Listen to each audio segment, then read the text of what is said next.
Dobrodošli u ovaj video.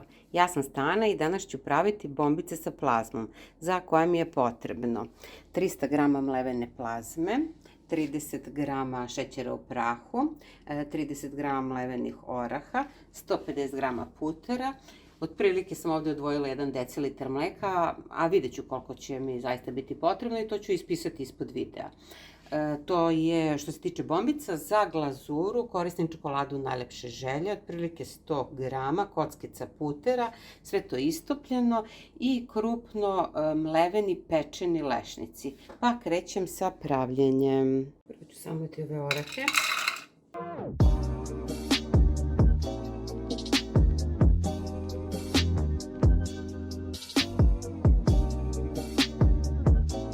Sada ću dodati plazmu, mlevene orahe, šećer u prahu, puter sam istopila.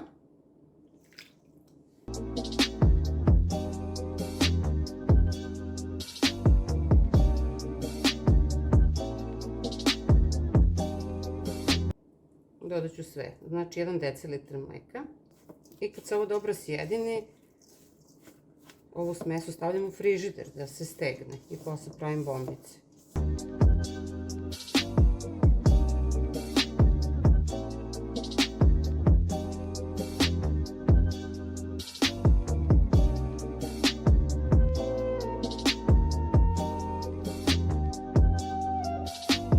I ide u frižider na jedno pola sata.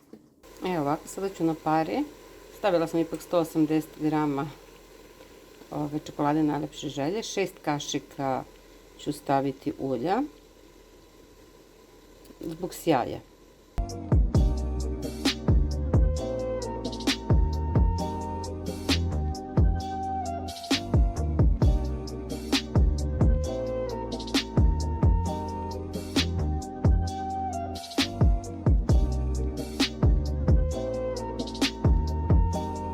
Jedan decilitar otprilike sam dodala mleka i krupno seckane lešnike, 30 g, i to je gotovo.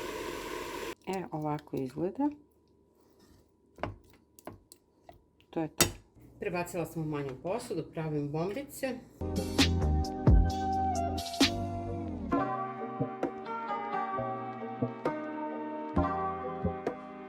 Evo, 30 bombica sam napravila i sada ću staviti u frižider na pola sata da se malo stegnu, pa glazura. Evo, ja sam bombice izvadila iz frižidera i sada ću ih umakati ovde u ovu istopljenu čokoladu sa lešnicima. Ona je gusta, ja želim da bude gusta, zato što samim bombicama nema puno šećera i tu slatkoću će dati ova čokolada. I sada krećem.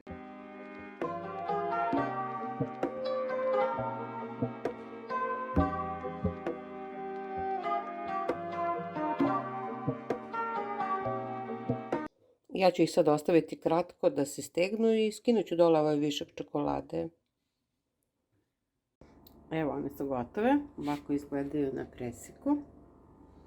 Ukus je fenomenalan.